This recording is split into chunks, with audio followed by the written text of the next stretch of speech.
In 3, 2, 1, and we are live. Yes, just got the notification. So, welcome everybody to the Look Who's Talking podcast. This is episode number 4, and I'm joined here today with my buddy. All right, so for some reason the audio cut out here. I'm sorry, Caleb, but we fix it here in about 2 seconds. So hang tight. When did it start? Whenever you just moved back to San Antonio, because I remember what happened was Austin's like, "Hey, you want to come over? Me and my brother are gonna drink," and I was like, "Sure," And so it kind of ended up like that. That's always a good way to start. And then that's how our bonding ship of our terrible humor kind of came at us. Yeah, well, I remember too, like when we first met, I was always like, I was a little rough. Shit. No, you were not rough. I was a little rough. Let's just bring a backstory on this little rough, okay? Okay. So I used to be what they would call a pansy, and I never took... Your words, not mine. I'm just using words that you gave me. And basically what happened was I always was the kid who took everything so seriously. So if you told me a joke, I would take that to heart. And so with the family of this channel, so that includes Austin, that includes Kyle, and then includes Kyle's brother. Besides Austin. Yeah. And they gave me the most shit until I actually gave it back to them. And I call it the thickening of the skin. It was literally, we were just attempting to thicken your skin up as much as we could, which I realized later that maybe I was a little bit rough. And so I do want to say one thing. If you guys do know me and you think I'm an asshole, it's his fault. It's my fault. I apologize, guys. I am sorry. I don't know what I've created. I have created a monster, and I apologize. My humor kind of went from let's just say what's the pony's name again? Oh, that's Spanky. My humor went from Spanky to fucking Kyle. Yeah, that's okay. You can, but you Rainbows and unicorns to dark humor. Yeah, but you know what? You are who you are, and that's what's important. And I like how I am now because I actually can make jokes or do anything, and it makes me feel happy. The fact that I can express how I feel, and I guess not care. well, that and like you're way more confident because I remember when you were younger, like you were not as confident. Like no offense, but you weren't as confident. Not confident. And like now. You've definitely improved that. Now it's almost like to the opposite end of the spectrum. It's almost like cocky now. No, I'm not that cocky. I can clarify I'm not cocky, but I guess you can say I'm housebroken now. Oh, okay. You're potty trained? Oh, God. No, but what happened was I think... So it went off that we had that thing, or we drank, and then it went from, okay... I don't like these guys at all. Like, literally. Oh, yeah. I hated them so much. But I still hung out with them just because I didn't have friends. Right. So I know that sounds so bad. So we were like second fiddle. We were basically like the people that like when you're sitting over there and you're like, oh, I got nobody else to hang out with but these assholes. So I guess I'm gonna hang out with these assholes. And that's what happened. And so like you can like Austin. I've known Austin for 12, 13 years, and I can say we hated each other from day one. And then I think it took like a year. Yeah. Because we were literally with each other every single week, and we had to learn to like each other, or it's just going to be pretty shitty.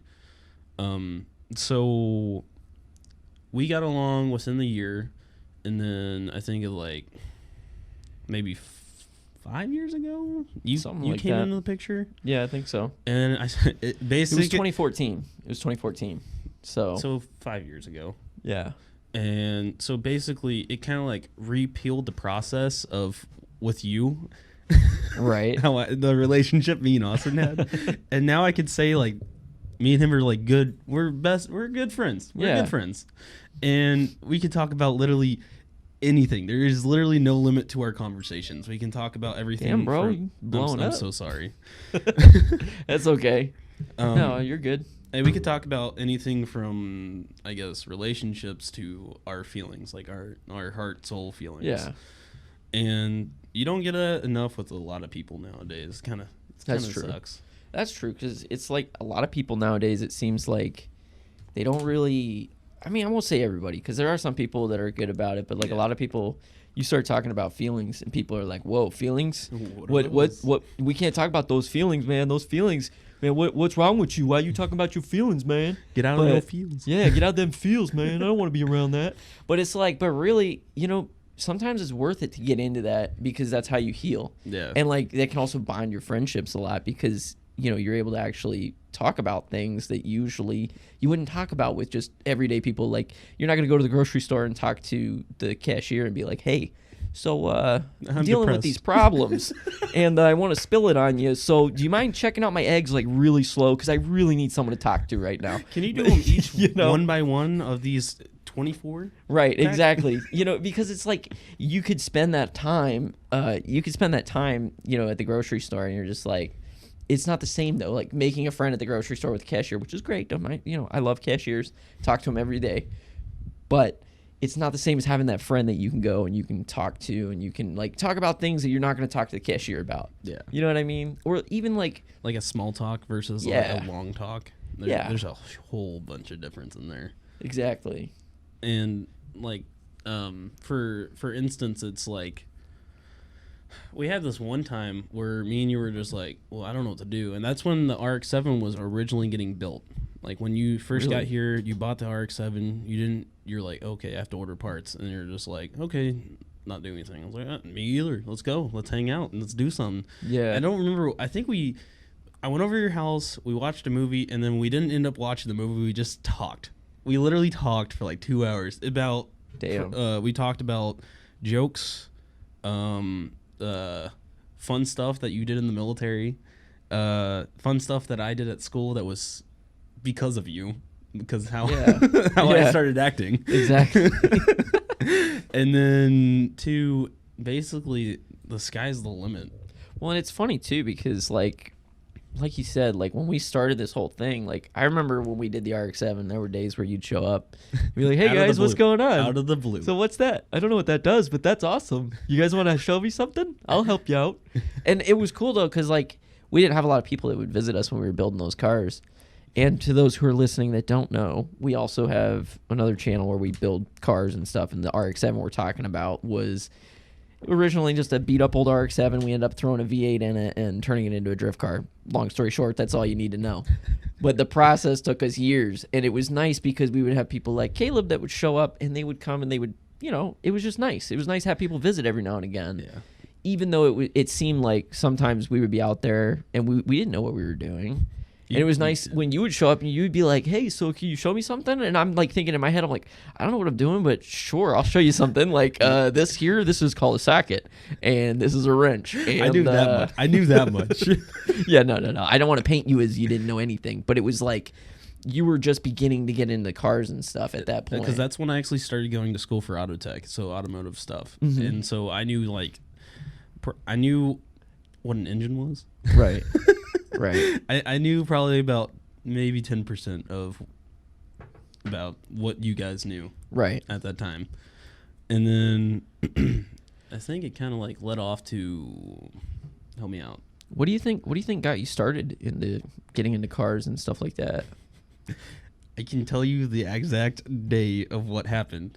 Okay. It was, so what got me into cars was the night of the crash of me and Austin. Oh, what? No way. Okay, Yeah. So for those of you that don't know, there's a tree that's a lot shorter than it used to be, and Austin he's known for killing trees, but not on purpose and usually with a car. So you want to explain? Yeah. So Kyle just got back from North Carolina. North Carolina. You just got Good back old Fort Bragg. and everyone was at the house, and we had the blue truck, which was the single cab Chevy Silverado. It was like a 2001, I think. Correct me if I'm wrong. It was your car. It was 2006, but yeah, it's pretty close. It was your car. You bought it. And so Austin just got his license. I never had my license yet. And we were leaving Lifetime, and there was this back road that was like, okay, well, let's see what we can do. And it was a windy downhill road. So something from Initial D. It reminded us from Initial D. And basically what happened was Austin's like, hold on. I was like, okay, let's do it. And we literally watched Initial D prior to going to the gym. Went to the gym. And we're like, dude, this back road looks just like Initial D. Why not? You know, it's a truck. It can handle stuff. Let's do it. Yeah, and it's a full-size truck too. It wasn't like a small truck either. It wasn't like a Tacoma at all. Yeah, it was a full-size. I mean, it was a single cab, but it was still a full-size truck. It was a long bed. Was it? I don't know. Was it? It seemed like a long bed. Maybe. It was not a short bed. I know that. It could have been. So anyway. So basically, we started going down the hill. Austin clutch kicks it. We spin one way, and basically, he oversteered, spun the other way, and then oversteered again the other way, and then oversteered one more time, and then landed straight into a tree. How awesome was it though? Like when you were doing it, did it feel like you're like, really, damn, this guy's good, or was it like, oh shit, I'm gonna die? So that borderline between the two. So a good time. Yeah, no, it was actually a lot of fun, and neither of us got hurt besides me. Yeah. And the only reason was because when we got picked up by your dad in the white truck, Austin. So how would you? So how many doors is the white truck? The white truck, it was a 2-door, but it was extended cab. But I remember specifically, I was sitting in the driveway, and when I was sitting there, I remember seeing you guys come back, and I was like, oh shit. I was like, Austin, what happened? He's like, I don't want to talk about it. And then Dad comes out, and he's like, delete the video. I know you got a video. Delete the video. And we were like, no, don't delete it. Don't delete it. That's beautiful. Don't delete it. And that was before they had the recent deletes. Yeah. Your dad like looked right at me in the face and my fucking young self. Oh yeah. And this is before they taught me just like to man up and bullshit. I was like, yes sir, I'm deleting it. Look at it, it's right here. It's so sad because that would have been so good to have. Like that would have been such a beautiful thing to have. From a then to now. Exactly. No, and I remember the part that I got hurt was Austin was so frustrated. He shut the front door. In an extended cab, you have to shut the back door first. Right. And then the front door. So I was getting in, and my foot was still out of the back door, and he slammed the front door straight into my leg. Oh, my God. And that was the only portion that we got hurt. And I think he still has the tree bark, if I'm not mistaken. Oh, if he does, we got to find it. That would be beautiful. I would frame it. I would be like, we need to frame that and then any other one that he's got from trees because he likes taking out trees.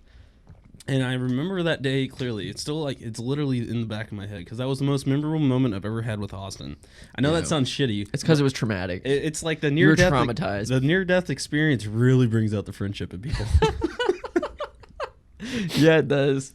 You're not really a real friend until you've almost died together. That is 100% true. And I don't think I ever told my parents about that one. Well, I think I spent the night. No, I spent the night that night, and I was like, I don't want to go home. My parents are going to ask me all these questions. Right. And your dad did not tell them. No? No. Oh, I bet. I can only imagine how my parents would have reacted. He did what? Did he die? He's okay. Yeah. Attaboy, good job. You did good. My mom would freak out. My dad's kind of just like, hey, Oh, he's fine. Apollo, come here, buddy. He's sniffing the pony's Apollo's butt. Like, he's sniffing Spanky because he likes Spanky. Come here, Polly. It's all right there. We got a husky, and he's kind of likes to be a star of the show. Come here, bud. You want to go on camera? No, he doesn't. Oh, well. Anyway, back to what we were talking about. What was probably your most memorable moment with your brother? Ooh, with my brother specifically? Austin. It would have to be the day that we got the RX-7 started. I was there. Like the very first start. Yeah, you were there. Yeah. I have it on video. It was me, you, and I think Tyler was there too. Yeah. Yeah, because I remember Tyler wearing the high socks with shorts. Yep. Yeah. I got it all on tape. But like I remember specifically that moment because we had been working on that car so hard and for so long that it was just like it was. I can't even put into words how much that we put into that car. Not just like money, time, blood, sweat, tears, like everything. But it was like, for me, it was the whole thing of like, I got to fix this car. And when I finally got it started, I was like, holy shit, if I can fix this car, then maybe I can fix a part of me. And so when it started, it was like, that was like the sign of hope for me. Yeah. And it was nice having everybody there because it was like this huge moment. And I remember it was just like, I can't even put it into words exactly how I felt because it was just, that was the first time I had actually felt something like that in a long, long time. Yeah. And it was so, so beautiful. And, you know, and it's funny too, because like even today, every time I start that car, it's like I get this little That I did this. like just like this sense of pride, even though it's a piece of shit and it looks like junk, It's and your it piece of just shit. like it barely runs sometimes, but when it runs, it's just like it's a monster. Yeah. And I don't know, just something about that. It's nice. Yeah, no, and I think that brought you and Austin a lot closer. Yeah. That brought you guys like 100% brothers into that. Oh, for sure. Yeah, because I'm pretty sure you guys didn't have that good of a relationship until you started doing that. I'm pretty sure. Well, I mean, it was good. It was just different because I was gone. Like, because I was in the military, I was gone for like 7 years, almost 7 years. It was like 6 and 9 months of his life. So, and of him growing up too. So I missed a lot of it. Yeah. And like, I would see him periodically whenever I'd go on leave or if they would come up to see me or whatever. But we missed out on a lot. So when I came back, that was like, I wanted to catch up on all those lost times. And that's what I focused on. And what better way to do that than build a car with your brother? Yeah, exactly. And it was really cool too, because like that, like building that car together was such a unique experience. And I had saved up from deployments and stuff. So I had been saving up, but I never really bought myself anything. Like I never bought anything like You that. still have your high school car. Yeah, I do. I know. Well, and funny story on that car too, because it's a 87 Camaro, so it's an IROC classic. Oh, everything. yeah. It's completely original, 100%. And the thing about it is, when I bought it, I had started working at a commissary on base when I was 16. It was like as soon as I could get a job, I went and I did that, and I worked there for like, I want to say it was like a year and a half before we moved, and I saved up every penny I could because I was living at home.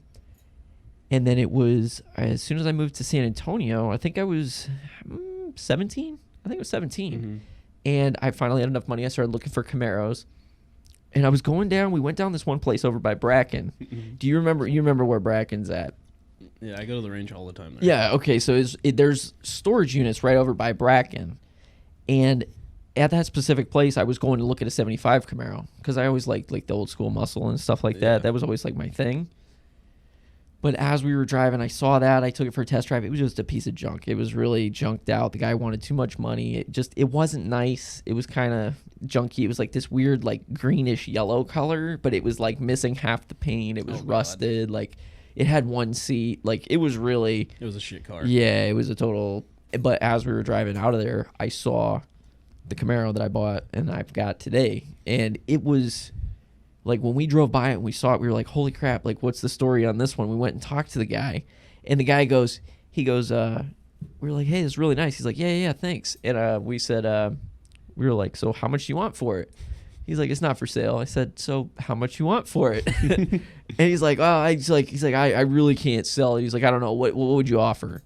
Right? And so I'm sitting there and I'm like, okay, well, you know, I've got X amount that I've been saving up, and I'm thinking in my head, and I talked to the guy, and eventually I was like, well, I'd give you, you know, $4,500. He's like, oh, hell no, that's too low, blah, blah, blah. Have you seen what this thing looks like? And I'm like, hey, look, I'm just trying to make a deal. And then he comes back and he's like, I can't remember what the price was eventually. I think it came out to be like $5,500. Like he wanted like 6 or something like that. And we talked him down to like $5,500. Mm-hmm. And sure enough, he's like, get it out of here before I change my mind. And you paid him cash right there. Got the title. It had barely any miles on it too. Oh yeah, it was like It's less still than 100,000. It's still. I think it's still less than 100,000 now, isn't it? Yeah, it's 118,000 now. So I mean, I drove it as a high school kid, so you know it was abused. I beat the crap out of it. Like every high school vehicle easily, was shit. Like literally. Easily. I remember my high school car. It was actually because of. It wasn't because of you guys. It's just because you guys brought into like the car scene, like the legit car scene to me. And I was like, you know what? I want a turboed car. And I remember this one. Oh God, I have a story I want to say about Christmas. It was the day before Christmas. I did something stupid to it, but it was a 2006 Mazda Speed 3. It had, I think I bought it with 110,000 miles. Yeah, I remember. And it had. I was there. You test drove it. That's right. Because I didn't know how to drive stick at the time, and you're like, well, I mean, it's nice, it's fast, or it's quick. Yeah, it's quick. No, it was quick. It shouldn't get. That's for sure. Especially, and I didn't. The other thing when we test drove it, I didn't really get into the boost that much because I didn't want to like push it with it not being my car. Yeah. But even just a little bit, I was like, whoa, this thing's got some power. Like, yeah. So I think we waited 4 days. I was in high school, so my dad got the money for me. And I've been saving up for my first car for the longest time. We bought it for, I want to say, $6,250. I think that's what we paid for it. Dang. And I saved up because I was like, I want a car, Yeah. I was like, okay. So I got the car, and I left school early to go see the car, and I lost my shit. And I was like, I can't believe I got it. I worked so hard for this. Like you bought your first car kind of feeling. And I was just like, yes. And obviously I couldn't drive it because I didn't know how to drive a stick. So, and then I think it took me a week to get everything situated. So in that time for that week, I was practicing around the parking lot or my neighborhood. And I finally got it. And I got the plate. I got the inspection done. I got everything done. Okay. Yeah. And I remember my first time getting on the car. It was pushing 20 pounds of boost. Oh, my God. It was pushing 20 pounds of boost. That's nuts. And I was just like, this is a lot for front-wheel drive. It was a lot. And I remember it was me and Tyler drove up to Texas 2K in Houston, which is a huge racing event. I remember that. That was before the RX-7 was even running. You guys bought it, and Austin's like, I want to go, because you guys were trying to finish it before then, so you guys can take it to race it. Yep, and that didn't work. It did not work. That was a total failure. And a complete failure. We all stayed at your guys' house because your dad moved at that time, and me and Tyler were just like, we don't want to wait. Yeah, we don't want to wait because you guys were still working on it, and it had so much to do. And I was like, oh yeah, if we wait, it's not going to happen. So it was a good thing you didn't wait, because we literally, I remember that night we stayed up. It was easily like, I want to say we stayed up till almost 7 o'clock in the morning trying to get it ready. And then we finally were like, look, we got to drive 3 hours. We need to get some sleep. This ain't happening. And me and Tyler were already we were already at the hotel, and I was just like, I can't believe I'm here. Like my insides were tingling because I was just like freaking out, because I was like, this is literally a fucking, it was like a childhood dream. It's a Fast and a Furious moment. Like I'm not. It wasn't even kidding. Like my first ever experience of like that was just like, oh my gosh. Like, and you guys didn't have as much as fun as I did. But I remember racing. Me and Austin were racing Lamborghini. Like, I lost, obviously, but we were racing Lamborghinis, bikes, CTSVs, you name it, it was there. There was a lot of money out there. There was a lot of money. Well, the funny thing about 2K, so I think like if you're big into drag racing, it's a big thing. I was in there for street racing. Well, see, and I don't do that. I don't do that just because, like I'm not. This is disclaimer. I'm not trying to get a ticket or nothing like that, and let alone get my car impounded. Okay. When I said Houston, I meant Mexico. Yeah. Mexico. Yeah. It was Mexico. Right. Yeah, no. Disclaimer. Yeah. See, the thing is about 2K, the thing I didn't like is just because, like, I forget, there's a saying about it, and it's that, like, okay, a drag race, like a drag car, it's all about who's got the fastest car. Whereas a race car, something that's used for actual, like, road racing, it's all about the fastest driver. Yeah. So, and that's, like, a big deal. That's why... I like road racing and stuff like that just because, it's a fun time. I enjoy that, but like I could see why people like drag racing. That's still an adrenaline rush. I did it as a kid. Yeah. But it's just, I don't have the money to have a fast drag car. Okay. Yeah. That's the problem. And one of my most memorable moments was, we were just leaving the hotel. And you remember how there was that, the highway, we had the underpass over the highway? And we were going underneath the highway I think at so, the light. yeah. And you were with Tyler in his CTSV. And Austin was riding with me. And I got on it. And all you hear is a gunshot. Oh, my God. And you guys were behind me. And I was like, oh, shit. It shot a flame. Oh, your car. Yeah. Yeah. Okay. And I was just like, I kind of like ball dropped. And then I did it again on the highway. And someone was like, What kind of tune you running? And I was like, it's just the Cobb. That's about it. That's crazy. Yeah, it was. And then I got it dynoed with JD or JMS before that, prior, because I wanted to make sure everything was running really good before I went there. and I got it dynoed, and I think it made 380 horsepower with like 420 torque. That's not bad. So a decent amount. Yeah. Not enough for Texas 2K. Yeah, no. You need like 1,000. Yeah. No, literally. There's literally Civics out there with 1,000 horsepower. And I was Hey, just Civics are fast. I don't care what anybody says. You I can want make I want a fast Civic. I want a hatchback. One. Hatch? Have you not seen that? Like the You talking older- about the egg? Oh yeah. Yeah, okay. I know what you're talking And about. people put the engines in the back of it. You know what? Some people even do they'll do like an S2000 swap on them. Really? They'll literally take like the drivetrain from an S2000 and put it into a Civic, so that way it's rear wheel drive. But Ooh. yeah, I don't know. Seems pricey. It's still a Civic, you know. I mean, I drove a Civic. I had a Civic for. It saved your life. It Let's did just say save that. my life. It Oh, saved that's a your story fucking right life. there. I forget about this. So I remember the time you told me about this. I was just like, "How are you alive?" yeah, I don't know. So this story comes down to I was North Carolina, Fort Bragg, and I was driving home after a long day. I was on medication, stuff like that, yada yada yada. But basically, what it was is the meds that I was on was making me tired, but I was also tired from being up all day. I mean, you know, we were up at 3, 4 in the morning, Yeah. all Doing day. PT and shit. Here we go. It's like 6:30. I'm driving home. And I remember specifically because I was on the phone. I had called. My mom called me or I called her. I don't remember what we were talking about. And I remember driving past this lake. And I would always make this drive every day. And if any of you are from North Carolina, I remember Mott Lake. That's where it was at. We're driving by. I'm driving past it. And then all the time, every time I drive by this lake, we would lose signal 100%. So the phone cuts off. And I'm over here and I'm just like, oh my God, I'm so tired. How am I going to make it home? Oh my God. And I'm just like, boom. I should have just pulled over. I should have just pulled over and taken a nap. But at this point, I was like, fuck it. I got 5 minutes. I can get there. I just gotta keep going. I got this, right? So I'm fading in and out, and but I'm still pushing it because I got it. Because you know what? I ain't a bitch, so I'm gonna keep going, right? You know, the whole I'm Superman. I could do what I want. I'm gonna get there one way or another. And so sure as shit. So I go, and there's this like S turn, right? I black out. I don't remember any of it. Somehow, I made it around this S turn in this little Civic, right? Mm-hmm. But Probably then the problem is that up the road there was a car that was turning. They were turning into this like little back road. Nobody ever turns down this road. Like it's like a little offshoot, and there's hardly ever does anybody turn there.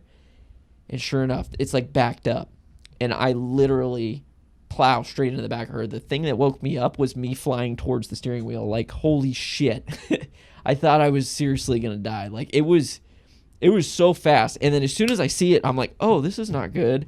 Boom! I literally hit so hard, but because I was, I guess, limp or whatever, because I was relaxed, that's what I guess prevented me from getting more injured than what I was. Mm-hmm. I hit and then I spun into oncoming traffic because it's only a 2-lane road. Yeah.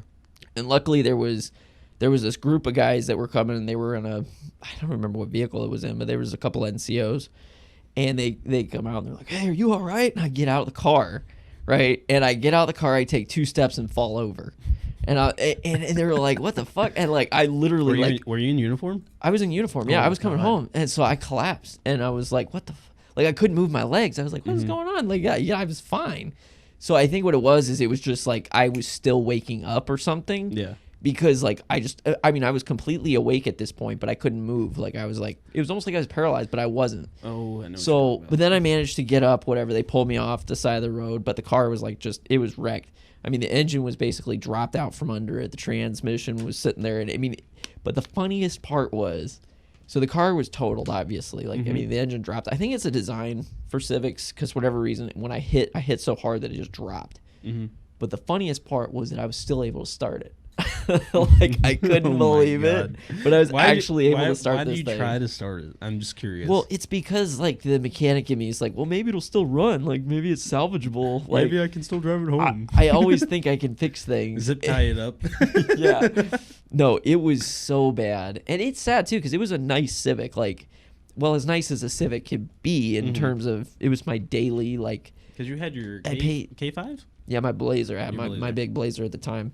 But I drove the Civic to save gas money because I would drive like, God, it was probably like a good hour drive there Oh and my back gosh. every day. That sucks. Yeah, it was far, but I didn't want to live in Fayetteville, so I didn't mind the Fayetteville, drive. I don't like Fayetteville at all. It's pretty rough. Yeah. If you're from there, you know it's rough. It's rough. I don't even have to say it. The nickname's Vietnam, so if you don't know, now you know. Like, it's rough. It's not an easy neighborhood. Yeah, I remember my drive when I went to the academy for the local sheriff's. That drive sucked. So it's like a 20-minute drive down there, Right. and then because you have to go through. I live in the north portion, and you have to drive all the way down through downtown, plus construction, and then you basically enter there. You're good. The drive back is an hour and 30 minutes. Dang. It takes 20 minutes to get there, but on the way home, it's an hour and 20. Just because of traffic? Just because of traffic.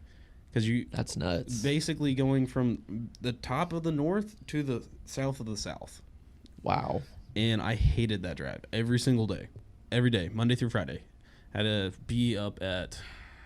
I usually woke up at 5 and left at about 5... Or no, I woke up about 4:40, left about 5:30. Yeah. Dang. And I got home 6:37. That's a long day. It sucks. That's a very long day. PT, staying in class, studying, that literally those two things. If you get in trouble, you more PT. Oh yeah. And I loved it. Don't get me wrong. That was probably the most memorable moment. The PT mostly. Yeah. I remember too, because you were always like really pumped about it every day. Yeah. No, I was so pumped. And you guys would text me, and then I would text you back maybe 2 days later. Yeah. I was because you were busy. Oh, I was so busy. And the studying also, it sucked because I get home around 7:30, and I'm already exhausted. I'm like you said, you're exhausted after a full day of work, and I'm just like, breathe, you're good. Like, whenever they had the test on Monday, I was like, thank God.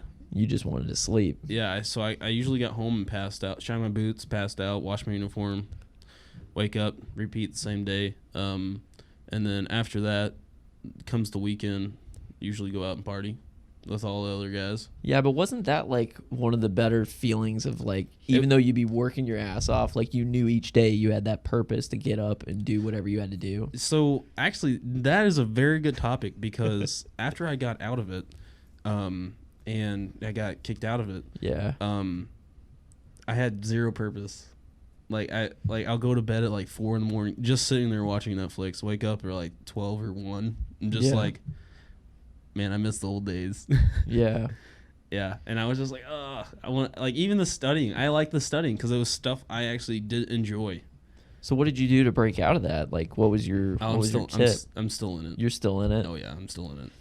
Is there anything you like doing outside of, besides that? Yeah, okay, so obviously right now you got to focus on other things, but fun hobby stuff. Fun hobby stuff. Drinking. Yeah, drinking. Hanging out, drinking, hanging out with friends, talking, helping you guys if you ever need it. Yeah. Family's 100%. I love my family. They've always been there for me, even through the hardest times. I'd give my life for my family. Yeah. Well, most of them. Well, my parents. Let's just say my parents. I got you. I give my life for my parents. I got you. Other than that, it's kind of a straightforward shoot. Yeah. Guns. I love guns. I can talk about guns all the time. Oh, yeah? I love shooting. Okay. When was the last time you went shooting? 2 days ago. Oh, okay. Nice. Where's my invite? Just kidding. I think you're working on your BMW. You were literally working on your BMW. Yeah, I probably was. No joke. Because I know you guys have a time crunch for that thing. Because you guys have to get the Mustang all set and ready. But hey, when you're free, man, I'll take you shooting anything. We could shoot clays. We could shoot long distance. Let's shoot the AR-10. I've never shot that. That would be fun. So it's a 7.62 by 5.1 bullet. So So it's basically like an M4 but with a 7.62 round. It's basically an M4 mixed with an AK but with a slight bigger. Oh, okay. Yeah. It's meant for I'd say killing hogs. Oh, dang. Yeah. You ever go hog hunting? I'm still trying. I heard, dude, did you ever see the one? There's a It's video. This really messed up video of them like doing it from a helicopter. Oh my god. That's here in San Antonio. That's here? Yes, and it's a helicopter tour, and you can shoot in fully serious? automatic. Yes, and my dad was like, "We're going on this." I was like, "Oh my yeah. god." Don't you have to go through like some sort of training? Nope. It's not like you don't have to like fire. You have to sign a disclaimer. You have to sign this disclaimer. I'm pretty sure. But I could have swore that you had to like take like you had to like shoot it like a practice just to show that you knew like how to handle a weapon. Oh, then I don't know. I'm assuming that's probably okay. That sounds correct. So I'm not going to deny you on that. Yeah. But we are getting property this year, which I'll more than gladly take you hog hunting. Oh, really? Yes. You guys are getting like full square on like straight up acres. land? 1,000 acres. 1,000 acres? We're going to lease it. Nice. We're leasing it with 5 people. Oh, nice. So 4 of my dad's buddies, and then basically like a sister to me. Do you know if there's deer there? There's going to be axis, whitetail, hog. Wow. And I'll more than likely take you. That would be so cool, dude. I can't remember the last time I went and actually went hunting. I was... Probably North Carolina. Yeah, dude, probably. Yeah, I haven't been since I moved to Texas. It's not been a thing, which is ironic because the funny thing about Texas is it's all about you have to have land. Like you can't. There's not like any good public game land here. And the funny thing about that is you have to know someone. Yeah, you literally have to know someone hunt here. So right. like, for me, I have not hunted here since I've lived here all of. I want to say I've been here this time for about 6 years because I lived in Georgia. Before that, I lived about 5 years, and before that, I lived a year. Right. And I can say I've never been hunting in Texas. I've lived in Texas and went hunting other places. I went waterfall hunting in Kansas City, Kansas. Wait. What's waterfall hunting? So basically, you got your white Canadians, mallards, geese, everything. It's everything put into one. So waterfowl. Waterfowl. I was thinking waterfall. I was like, what do you do? Waterfall? I'm so sorry. It's probably just waterfowl. I was thinking. I was like, wait a second. So what do you do? Do you sit on like the top of the waterfall and shoot the deer, or like do you sit at the bottom and like shoot the fish, or is it like there's like a how bear does this shooting work? A fish, 2 for 1. Yeah. Or do you sit on the corner and just shoot the bears from a waterfall, like, or do you sit behind the waterfall and you shoot through it? Like, how does this work? I'm curious because I've never heard of waterfall shooting or hunting. Yeah. It sounds really fun though. No, but the places the places I go, I think we're going to try to find a place this year before we get the property because I know my dad's army buddies, or military buddies. I think the ones in like Air Force, Marines. It's all one it's big group, military guys. Military guys. Gotcha. You just say veterans. Yeah, they are veterans. There you go. No, one's actually in the army. Now I was thinking about it. Okay. He's still in the army. Nice. But most of them are veterans. They're all really cool people. We went waterfowl. Not waterfall. I got you, waterfowl. Yeah. Now you're getting me like second guessing myself. See, but now you've got that image. Now you see the waterfall now. I'm looking at a waterfall right there. Yeah, exactly. And then we went with them, and that was a great time. That was my first time ever doing it. So I got 6 geese, 1 mallard, 1 white Canadian. Wow. Yeah, within the span of 3 days. How is it like food wise? I don't think I've ever eaten. It's good. Wild. It's good. Is it like chicken or is it like it's duck? kind of like chicken. It's like chicken. Yeah. Well, obviously the mallard is like duck. Well, like yeah. like a geese. Like it depends how you cook it. Right. So for us, we soaked it in milk and then we smoked it. Oh, nice. We grilled it and then smoked it, and it tasted good. And I wonder what duck jerky would taste like. We're gonna find out. Dude, that sounds good. Like, I did have Axis. It was like deer. It's like Axis sausage. Axis sausage. So like Axis deer, and then you mix it. Do you cut it it with like like Slim pork? Jim. It looks like we don't. Oh, you don't make it. We don't make it. We're going to whenever we get land, but. My buddy, I never had Axis before, and he's like, "Here, it's like a Slim Jim of a sausage." Whoa. Yeah, it was good. And if you've ever had Axis, it's like meat. I've never had it. I mean, I would assume that it's meat. No gamey taste. Oh, I see what you're saying. So there's no game. See, No. I don't know. That was always the fun of like when my grandfather would bring Shoot a home whitetail. deer. It Shoot a was always whitetail. like You're good. it was like, oh, this is a great piece, and the next one you're like, oh wow, this tastes like a literal pile of shit. Like, you know what I mean? Like you would have one, you'd be like, oh god, this is so good, and you take another bite, and you'd be like, oh, this must be the asshole. Go to West Virginia, Like, shoot a deer there, because I've actually had deer here, and then I've also when I went hunting in West Virginia, and I can say the difference in taste is tremendous, because you can't feed any deer. You can't, so no feeders, no corn, or none of that. Oh, that's good. In West Virginia, so you actually have to go around and shoot them. That's how I That's hunt. good hunting. That's called still hunting. That's how I hunt, and I like doing that. But the bad part is most of the time when we did go hunting there, it was a combined mixture between whitetail and bear. And I was shooting with a 243. Oh, nice. I have a 243. Oh. Oh wait, no, it's a 270. Never mind, that's different. You can kill a bear, I think, with that. I can? Yes. You can't kill a bear with a 243. The bullet's literally like this big. Oh, okay. And that makes sense. And so I remember I was with my uncle, and he had a 308, and I had the 243, and he doesn't have the best eyesight nor hearing. He's in his 70s. And I remember clearly, I was like, you hear that? He's like, what? He's a goofy motherfucker. Yeah. I was like, that does not sound like a deer footstep. And this is about 7 in the morning, so sunrise was about 6:50. So about 7:20. I'll give it that. Okay. The sun was just coming up, and I was like, "You really don't hear that?" And he's like, "I don't hear anything." I was like, "Okay, well, obviously there's nothing there then." That's the last time I'll ever trust him. Oh no. I had a tent set up on a high rise, looking down, but there was a hill behind us, and I heard it from up there, and I see this big black fucking shadow. Right. And I was like, "Son of a bitch." And I was like, don't you fucking come down here. I'm going to lose my shit. God saw it itself. He started going down this hill right in front of us. Like, oh, no. I looked straight to him and was like, dude. Was it a mama bear? There was cubs and then the mom. Oh, hell no. That's even worse. And you can't run because then they're going to hear you. Right. And I look at him. I was like, dude, we got to go. He's like, don't move. I was like, don't you fucking shoot him. I was fearing for my Wait, no, are these your uncles from West Virginia? Mm-hmm. So that they're probably a little bit wild. They're like, yeah, let's fucking kill this motherfucker right here. Oh my god. And all they see is food. And I'm just like, dude, I'll buy you fucking milkshakes, I'll buy you moonshine if you don't shoot this bear. If you don't shoot this fucking bear. And I literally see him. This is what he does.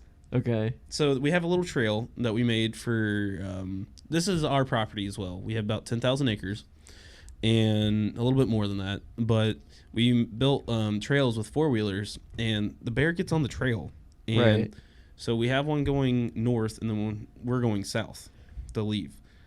And we're up on the sledge, and he gets on the trail. He looks north and starts going north, stops. The cubs start turning around and going towards us. Oh my god. The cubs? The cubs. Whoa. And I was like, fuck. Because obviously the mama bear is with the cubs. The mama bear is going to follow the cubs. Yeah. And so I see him pull his gun up. And oh no, your uncle. My uncle pulled his gun up and God. aimed it at the big mama bear. And I was like, fuck. In my head, I was like, if this goes south, I'm faster than this motherfucker right here. I literally said that to myself. And my uncle's like, don't worry, I got this. And so the mama bear stands up on its back legs just to look around. And I was like, okay, so far so good. And I see it do this, and I see it like snap its head and like look towards us. And then it roars a little. I don't know how to like explain like how bears sound. No, I got you. And roar. The cubs turn back around and start walking the other way, and the mama bear kind of like gets down and starts walking the other way. I was like, I don't ever want to go hunting again without a fucking bigger caliber gun. Never. Oh my god. Never again. I'll never go to that spot. I have my own spot now that I made. It's on a pipeline. Best hunting I'll ever do. Really? So, do you know anything about like pipelines when there's trees? You're talking about like a death funnel. So how do I put this? Basically, the trees are on the outside, and it's an open valley in the middle. So that. Gotcha. So that's my spot usually now, because I'll never go to that spot again. I mean, I've gotten a doe there, but that was about it. It wasn't that good. They keep going back there. I don't know. And it's basically it's on another mountain, and basically it's on tippy top of the hill, and it scooches all the way down, probably about, let's say, 200 yards straight down. And then it goes up on this little ledge, and then cuts back down, and then goes back down, and then to the bottom of the hill. So probably total about 250 yards of just you being able to see straight. And I've gotten 4 deer there. I got a spike, I got a 4-pointer, and then I got a 6-pointer. Dang. And then I think a doe. And I remember the doe had the most strength. It was a big doe. It was probably about 400 pounds. Wow. And I remember shooting this one, and all the other ones usually just fall about 10 feet away.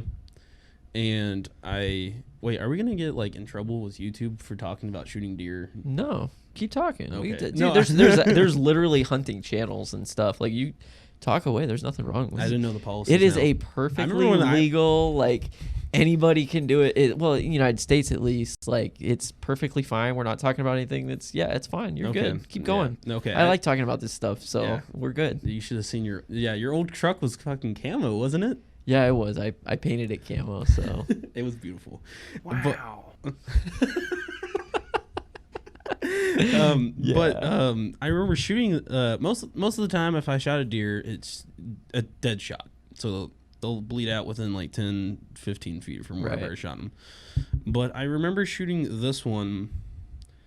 I shot him in the lung, and then I only shot him in his left lung, and it kind of went up. I don't know how it went up, but the bullet went up. And most of the time when you shoot a deer in the lung, it's going to die. This motherfucker did not want to die. It ran all the way down. And then you had to chase it? I followed the blood, but it ran all the way down the hill, which is 100 yards. 100 yards. That's a bit of a walk.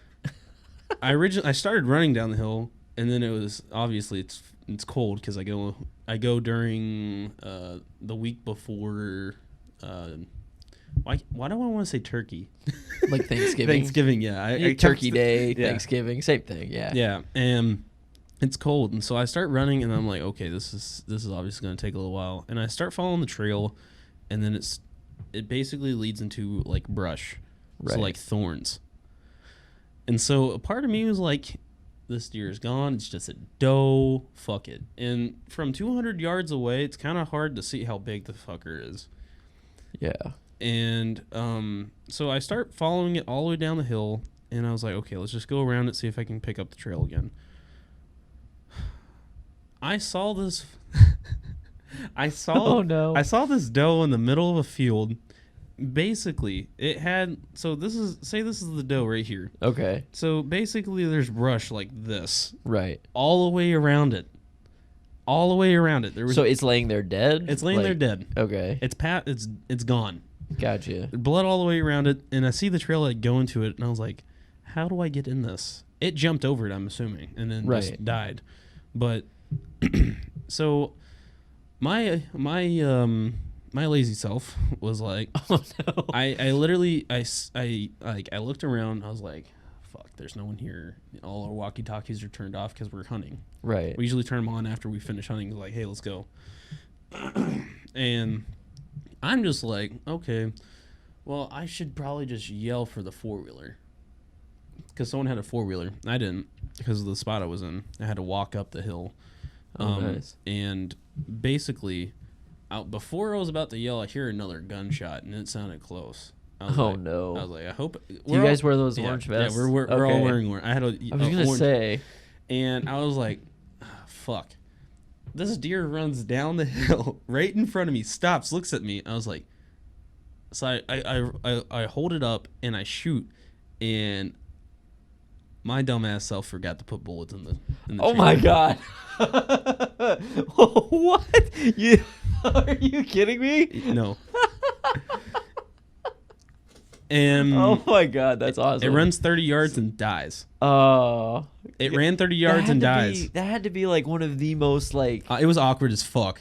I was like, boop. I was like, fuck. And I had bullets in my pockets, and my pockets were like this deep, and I was just like, oh, this is not gonna work out. Oh man. And someone's like, Kaleb, why the fuck are you down there? They scream it from the mountain. I was like, I killed one. I'm like, it's like, I killed one. He goes, I was like, you killed one too. I see it. He's like, is it dead? I was like, yeah. And so my uncles have a competition. Uh-oh. So if you get like a smaller buck than they do, they'll give you shit for it. I got a doe. Oh no. He got a 6-pointer. Okay. It was a good rack too. It was just starting to shed. And he gets down there. I was like, look, I cannot get this. And he had the 4-wheeler, and he's like, okay.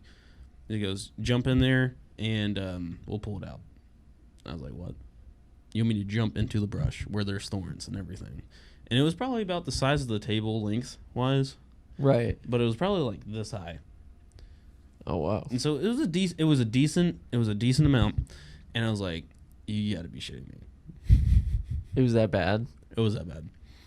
And so I was like, okay, well, I want this, so I'm going to get it. So I start making my way in there, and I was like, all right, throw the line over. He just goes, one of my other uncles comes down with a side-by-side, or not, it's like the 4-wheel drive, like there's seats. Oh, there's you're talking, it's like a gator. It's a right? So it's a gator, and he fucking goes straight through the brush. Oh, what? Yeah, he goes right through the brush. My other uncle, not the one that shot that deer. And he's like, why are you climbing in there for? I was like, I fucking hate you. I was literally, so I just took off my jacket because I got really hot, and I was wearing a short sleeve under it. Right. The jacket was thick, and it was so stupid of me. And I got thorns throughout both of my arms, and I was just like, oh my God, I've never felt this much pain. Oh, I bet. And so you guys do you guys wear like full sleeves? Like, do you guys wear like the full on, like, you know? Well, at the time, I mean, like, you know how they have like the camo and it's all like they do like long sleeves, gloves. So pants, I wore my thermal that day, and then I had the camo pants, and then I had my long johns on. So basically, let's just say the loadout: socks, boots, long johns. I wear just pants. That's it. That's all I wear on the bottom. Right. And then after that, the tops I wear a thermal, a t-shirt, another t-shirt, and then another t-shirt, and a jacket, and then obviously a beanie or a hat, and then a face mask because it gets really, really cold. Yeah. And so I took off the thermal, and then I left the shirts on. Excuse me. God bless America. Amen, brother. And so I was on the top of the hill, and then there's a lot of trees around me, so I just kind of just like set them off to the side, and I was like, I'll come back for these later. And I get down there, and I was like, okay, thank God I kind of took that off because I was pacing myself. Right. And basically, holy shit. Somebody's having a little bit of a gas attack. I'm so sorry. Do you mind lifting that up just a little? Keep hearing a little. There we go. Yeah, you're good. Is this better? Yeah, you're good. Okay. It was just hitting the table. Oh shit. I didn't even Nah, you're good. Anyway, back to your story. And let's see, where was? I get down there, and he puts it on. We throw it on top, and then we back it out, and then I follow his trail, and we both got him. And then my uncle comes over, and he's like, "All right, look, why'd you shoot a doe?" And I was like, because it was there. And that's what I said. I was like, because it's there. My other uncle's like, don't give him shit, you son of a bitch. I was just like, every time I talk to him, it's just literally, it makes me happy because how they speak. Right. I have an uncle, David, Jimmy, and David. And then I have... Wait. It's one of the guys, he's got two names? David, Jimmy? No. I was thinking that was like names. one name. These are all, yeah. David, Jimmy. Like, you know how they do like Jim Bob Joe? And Jim Bob Joe, yeah. Yeah. No, Gary Wayne. That's Gary Wayne, okay, yeah. That's another uncle. He's like a childhood friend with all them. And so I count him as my uncle. And this guy talks like Southern. Or not like hick. I mean, is West Virginia really Southern, though? It's not Southern. I meant to say hick. Oh, okay. Straight hillbilly. Up hillbilly. Yeah, no, hillbilly. Think of a hillbilly, and that's definitely him. And Nice. He comes over and he's like, oh, I already got 4 of them.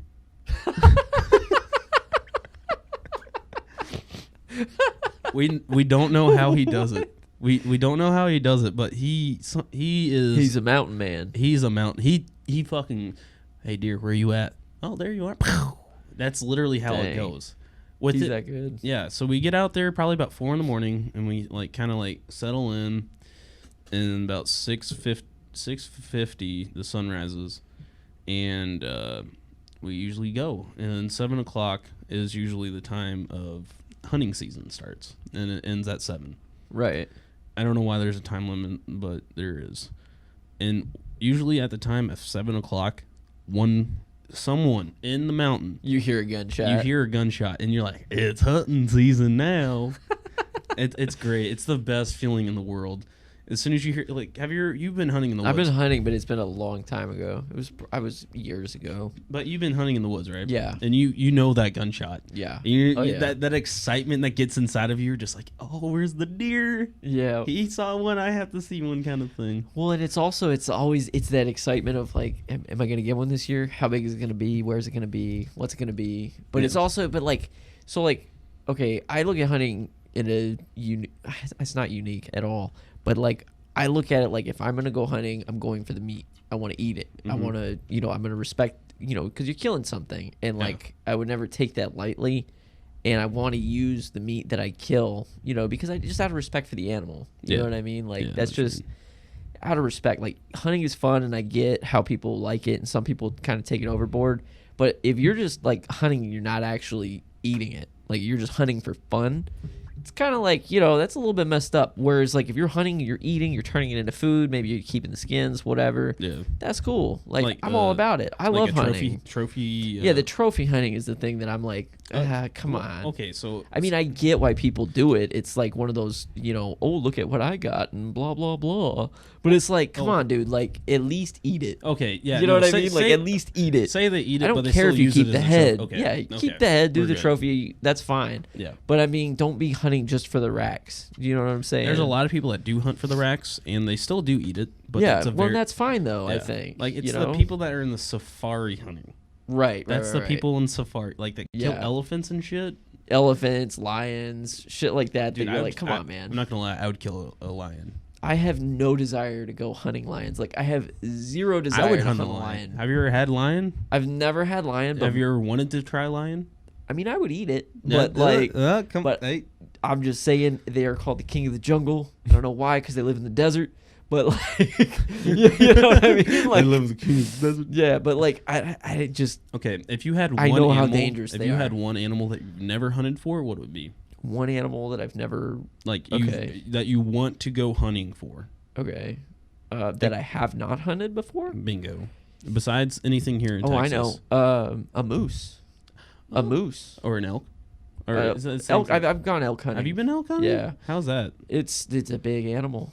it's a very big animal. That's how you put it. Yeah, it's very big. But no, I mean, I would like to go moose hunting, but the problem is with moose is a lot of them are protected. Oh, so you have to basically win the lottery. There's this depending on the state, because usually it's up north, right? It's Canada, but in America it's Michigan and all those. I don't know any other state up there, but Michigan's where my family's from. So I was about to say, they're from Michigan and Illinois, all that, whatever. But up in Michigan, they got a lot of big game. But to go moose hunting, you got to win the lottery, and they only hand out 5 tickets or some shit like that throughout the year. And that's how it is in Texas. I don't know if you knew that. You can actually sign up for it, and you can actually get that process done. Oh, really? Yeah. Huh. It's you have to win the lottery. It's literally like that. It's hard to get. To hunt what? Anything. Oh, really? We do actually. So I thought you get 10 tags or something like that. So you can buy tags, right? But to actually go and hunt, how you were talking about, how there's no you can go hunt here. There is, but you have to sign up for it and actually try to win that ticket. Really? Yes, it's so stupid. I'm talking about for the public game. A public game, you have to actually sign up for it, and they have to choose you. What? Yeah, that's dumb. But because I talked to what are the it's he was a sheriff, but he worked with the warden. He was a warden. He was a sheriff warden, and I talked to him about that. I was like, that's so much bullshit.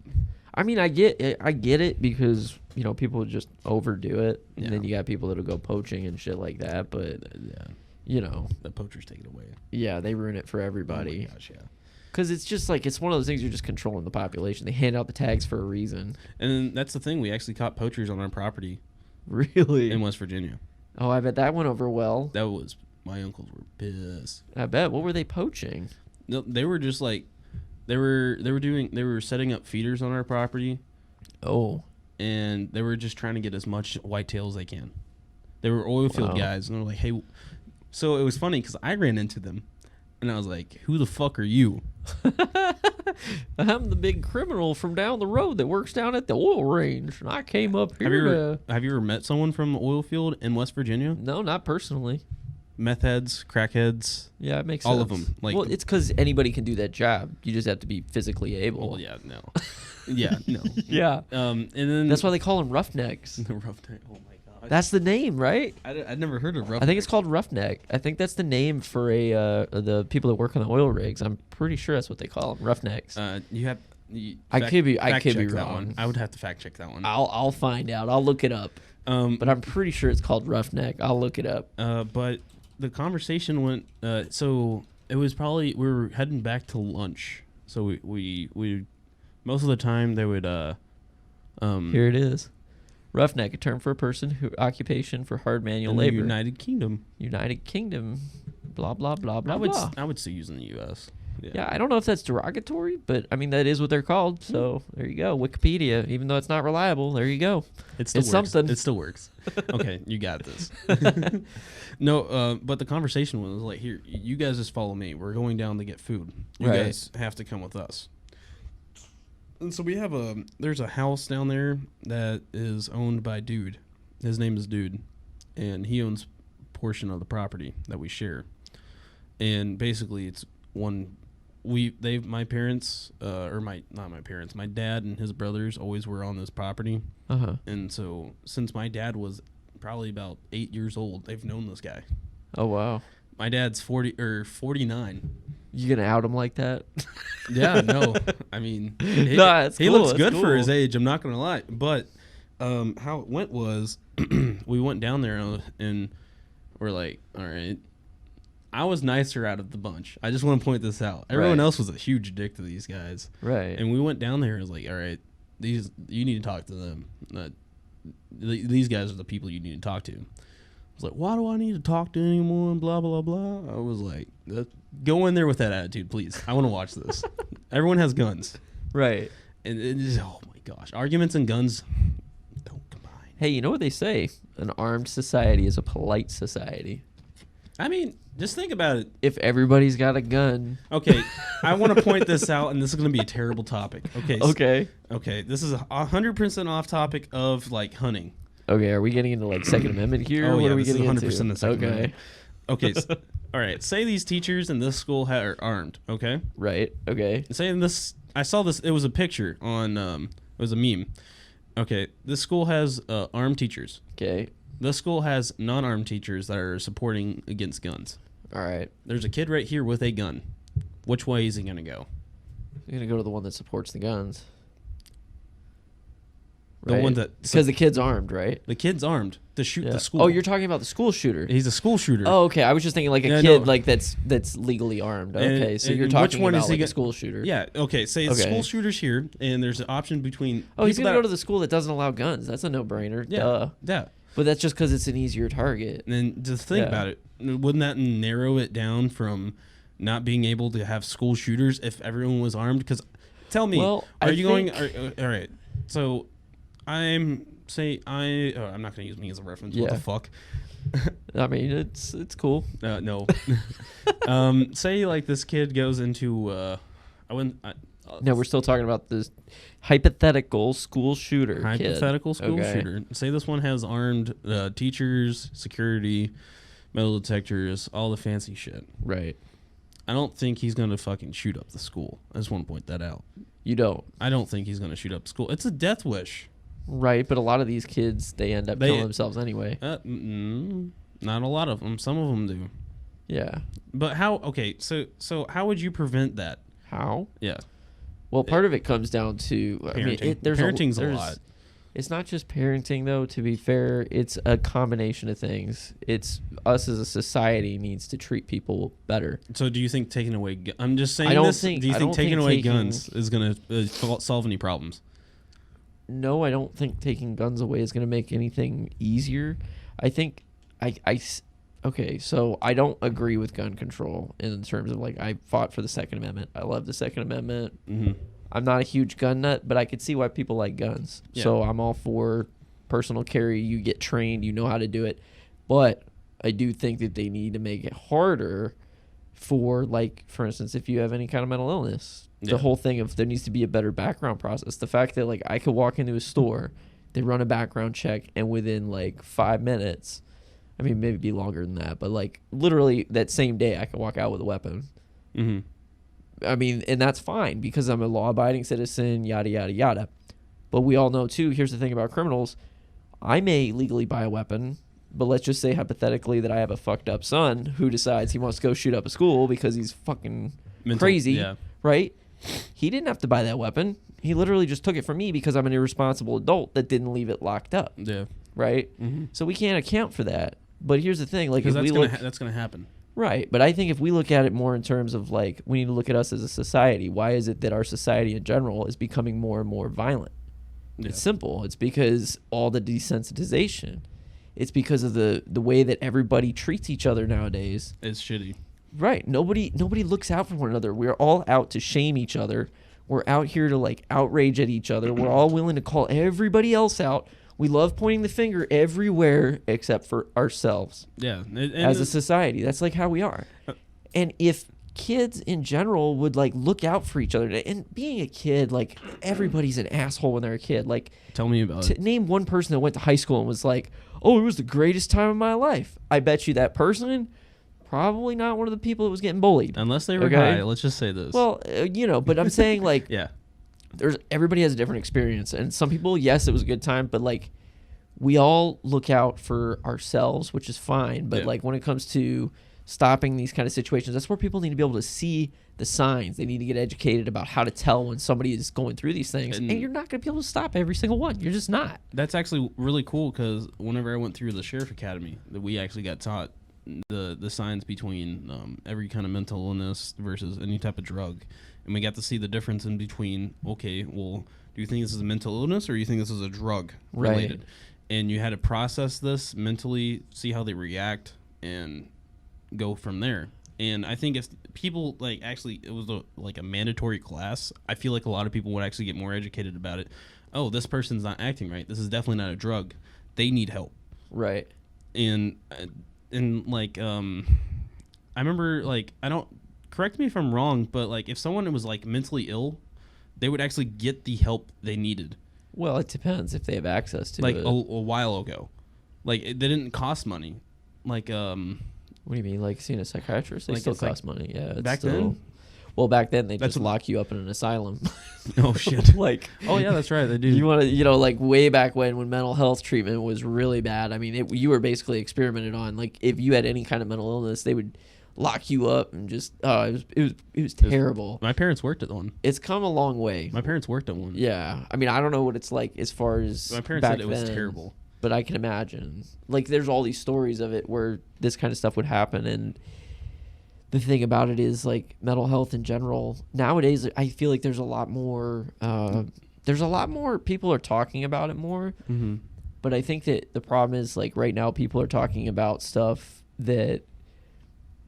It's good that it's getting the information, it's getting out there, and we're slowly getting rid of the stigma. Yeah. Like the stigma of somebody coming out and saying, like, I've got this issue, or they're willing to talk about it. It's starting to go away, but it's still there. Well, anytime you mention something about, like, let's say, for instance, let's say you talk about, like, oh, I'm going to therapy, right? Yeah. That has become a much more accepted thing. Yeah. Whereas, like, before you say, I'm going to see a therapist. Yeah. Everybody's like, what's wrong with you? You crazy? Do we need to lock you up? What's going on? And the thing about therapists is it's a good thing. Like if you ever like if you're like really good with your therapist, it can be a good conversation. Yeah. I've not experienced any kind of therapist. I wish I did at times in my life. Yeah. I'm not gonna lie. I really wish I had someone to talk to, like a therapist, to help me out through situations. A professional. And I refused that. I was going to, but I refused it. Yeah. I thought later down in the future it was going to affect me. Right. Like if I wanted to be like Career. a cop. I got you. Are they going to let this guy go because he had therapy for... Well, and that's a whole nother mental issue right thing? there. Yeah, that's a whole nother issue because like with what you're saying with the whole career thing, if you're thinking in the back of your head like, well, I can't go see somebody because it's going to affect my opportunity for employment, you know? That's exactly the reason why I didn't go to therapy. That is literally the reason why. And see, that's one of the things where when you think about it, it's like, but then you got to ask yourself, like, is it more important to get the help or is it more important to get the job? And I think in America, For me, it was the job. It's the job. It It's was always the 100% job. In the situation I was in, I always dealt with it. And I Right. always kept it in, and it was never a healthy thing. And whenever I started talking with you guys, I actually got to express my feelings and start talking with it. And I was like, holy shit, is this what therapy is? Like, Yeah, that and like ball busting. yeah, no, and that's what I needed. And because I never had the experience of, like, I'm not going to lie, when I was in high school, I was a nerd through elementary school, middle school, and freshman year. I'm of still high a school. nerd. The nerd that got always beat up. Right. 100% of the time. I always got beat up. And I remember clearly I think it was the end of my middle school year. Some kid was like, "Oh, fuck you, nerd," and punched me in the face. And Dang. that was the day I started training with Krav Maga. Or like that was the time I started training with Krav Maga. Oh, okay, because you wanted to toughen yourself up. I was like, I don't want to get bullied anymore. Let's fucking see what happens. Right. And, I remember knocking this kid out. Isn't that how it always goes? You're like, I'm going to learn karate and taekwondo, and I'm just going to use it for self-defense. But it always turns into, like, you then become the bully. Yeah, I remember that conversation with my dad. Good job, son. Yeah. It's funny how that works. I mean, if someone's going to beat up someone, don't think they're not going to fight back. That's the Right. biggest topic. Like, Yeah. Self-defense is important. I've ever gotten in agree. a fight and someone's like, "Oh, you're not going to hit him back." Like, I don't know, was I sober? Oh, my God. That's a good question. No. I mean, Well, I'm- obviously, if anyone's like drunk, they're not going to give a shit. I mean, I'm completely sober now. Like, Oh, yeah. I've been sober now Year for a and 10 year, months? year and 10 months. And yeah, because I used to drink a lot. And I don't anymore. Have you ever gotten almost in a fight since you've been sober? Being sober has kept me out of a lot of trouble. Has it? Just because I don't get put myself into stupid situations, but it's also kind of bad because I've been finding one of the biggest difficulties with being sober is a lot of the things that I used to find interesting and fun are not fun anymore. Going out. Like, and, yeah, because it's just partying. what most people do usually revolves around alcohol. Yep. Or even if it's just like most people, they'll go and they'll have like a drink or two, right? Yep.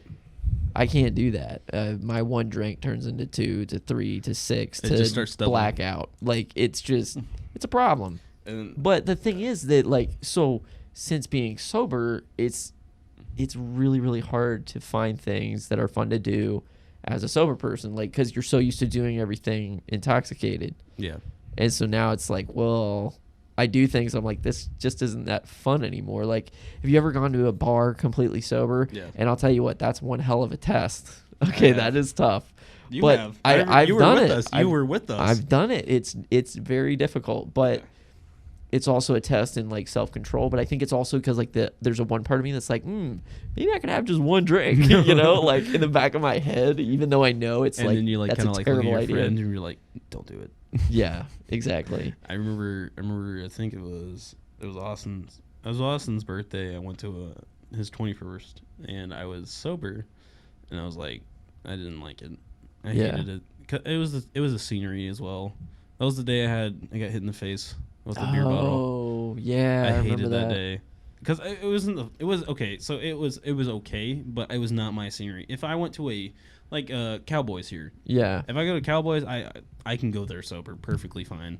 Right. Because it's the kind of like music I like. It's the kind of dancing I like. Two-stepping and all that situation. It's like more laid back.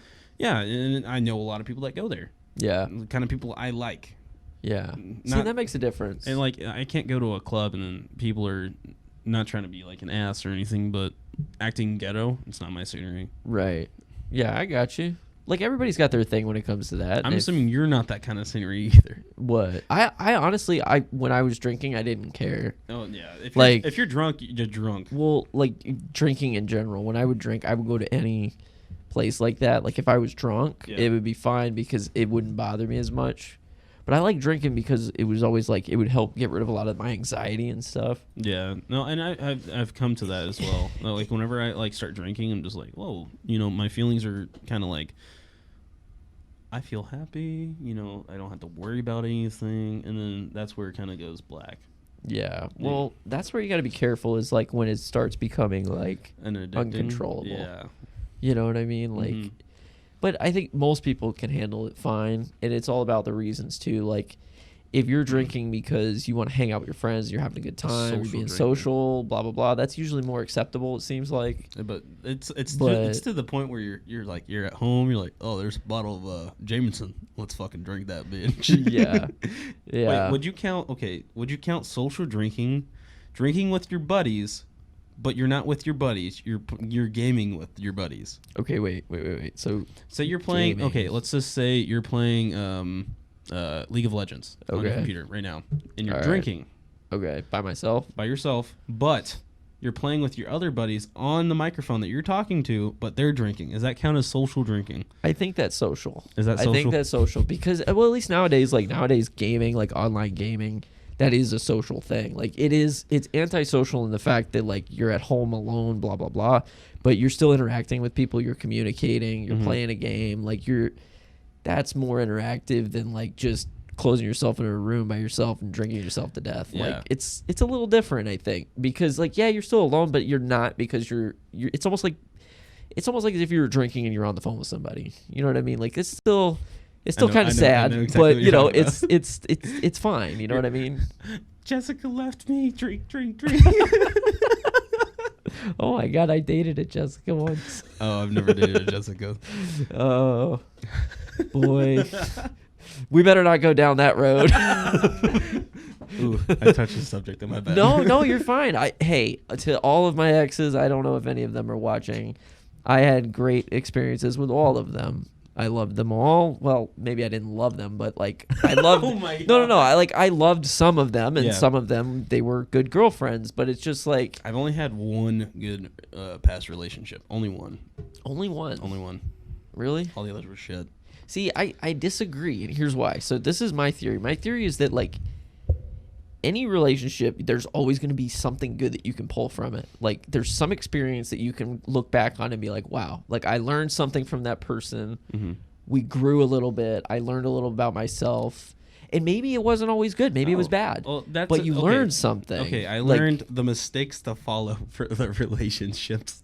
Right. The signs. Right, that's the thing. Like, oh, okay, I'm going to look out for that on the next girl I talk to. Just like, I don't want that to happen again. Exactly. I guess, okay, now I see what you're saying. Yeah. Well, it's that, but then also you notice that maybe I like this type of person, or I like this quality in a person, or you might see, like with what you said, the bad side, you might be like, oh, yeah, I don't want to go down that road again. No, I'm good. Yeah. But at the same time, like you could always, I think with any relationship, even my worst relationship I ever had, I can still look at that and be like, wow, like there were moments that I'll cherish forever.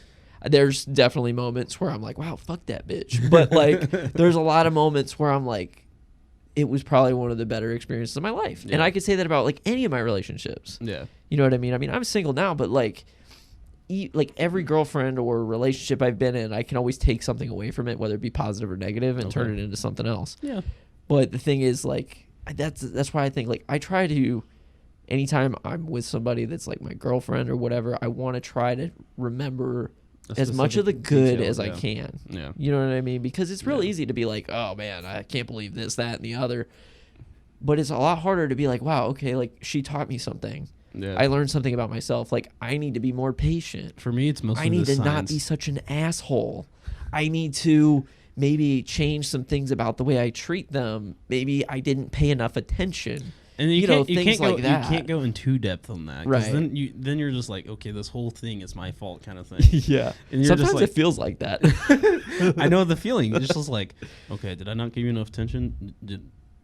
Come on. Did I just take you to the wrong restaurant? Did I say the wrong thing? Can you give me something? Oh, Right. no? Okay, it's okay. Don't worry about it. It's cool. Yeah. And then you get like later down in the day, you're like, okay, what the fuck did I do? Yeah, exactly. Yeah. Well, and that's just it. Like, I think that, like, it comes down to each relationship is different. Each relationship has its ups and downs, just like anything. Yeah. But I guess that's know. like also like friendship as well. I mean, you have your Yeah. ups and downs. Like me and Austin, we've had our ups and downs. Oh Trust yeah. me. Oh Me- yeah. me- I've seen you guys fight. A lot of it's stupid. It's hilarious. Yeah. You guys fight like a married couple. Oh my god. It's great. I don't like our. You and Austin also argued, brother. Oh, we do. We're brothers. It's Come always on. funny. You always win. I don't know how, but you I do. always fucking I win. don't think there's a real clear cut winner. I think it's the kind of last like the last argument was at Alamo Cafe, and you guys were talking about politics. Oh yeah, I hate politics, but he loves them. He's a politics major. Yeah, and then you guys are also talking about relationships and shit. I don't know how you won that one. I think you kept denying it, and he's like, "All right, you win. I'm done." What was he talking about? I don't remember. Yeah, I'm pretty bad. I need to get better about accepting losses and just taking a loss sometimes. Yeah, I always try to rationalize things. I really got to stop that. It's bad. It's up to you. Well, sometimes sometimes I don't realize it, but I'm kind of an ass.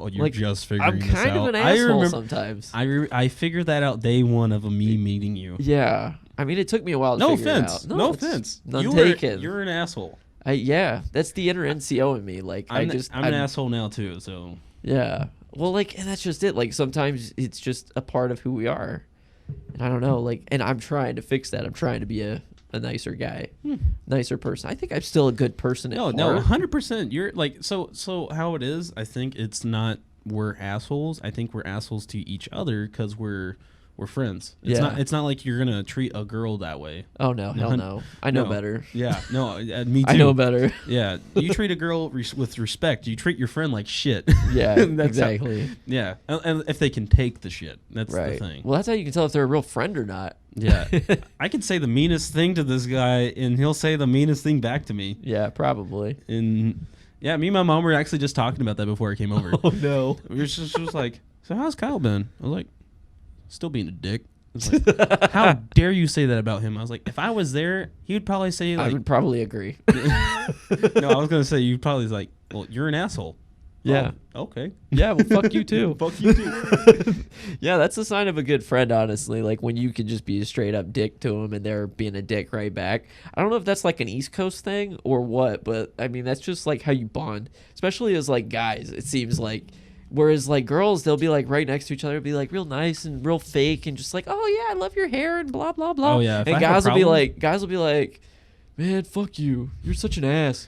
Oh, god damn it, I fucking hate you. And then the second you walk away, they'll talk to you and be like, I kind of like that guy. He's a good guy. Yeah, Joe's a good guy. You know what I mean? Like, Yeah. that's just how we are. And then for girls, I like this is just my experience of visually watching an argument between girls. They Right. don't get over arguments. Right. Guys, we'll have an argument, but like 10 minutes later, dude, that was fucking stupid. I fucking know. Wanna go play games? Yeah. Literally, it's over. Yep. I don't, unless it depends on the situation, I guess. Well, and being kids too, we would get in full on, like, we'd be wrestling, you know, Wrestling. and then you just beat the shit out of each other, and you'd be like, all right, so we're gonna go play baseball on Saturday or what? Hell yeah, brother. like that's just how, you know, that's just how guys are though. Like, Yeah. guys, that's Guys how we are- fix our problems. Yeah, let's just fight it out. We'll just fight and yell and scream, and then we'll be fine. Yeah, just look at me and Austin. Like literally, we'll have the worst argument in the world. Like me and him have had the worst argument in the world. Right. 2 days later, you want to hang out? Yeah. I'm like, it's because you guys are like a little married couple. I wouldn't You say guys they're are married. you guys are a wonderful couple. I tell you what. Oh God. Him and Cecilia make it a lot better. Yeah, it's true. That's true. I love those guys. Yeah. Good people. People. Good people. you don't clarify between the genders nowadays. Yeah, tough shit. I'll say what I want to say. God damn it. Look, science is still on my side. Okay. Science. How many chromosomes do you have? 23. Oh man, that's messed up. No, but yeah, I don't know. I'm just excited though. I'm excited for this coming up weekend. What's this weekend? This weekend, I'm fixing the BMW finally.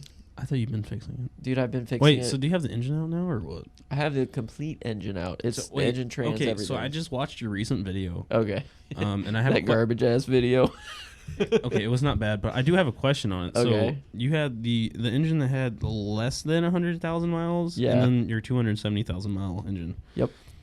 So you said the 270,000 mile engine's a lot better because the coolant lines, or why is it 200? Why is that one better? Okay, so the 270,000 mile. The thing that's better about it is like if you look inside where the cylinder head is, there's like almost no carbon buildup. Is that the black stuff? That's the black stuff. Okay, there was a ton of that on that other one. It was all over the other one. Can you not fix that at all? Well, I can fix it. I can clean it. I can do all that. But the problem is it may have caused some damage where there was buildup inside. Like I found buildup on even the camshafts. Mm-hmm. Like the camshafts were completely covered. Yeah. And that's just weird. I've never seen that.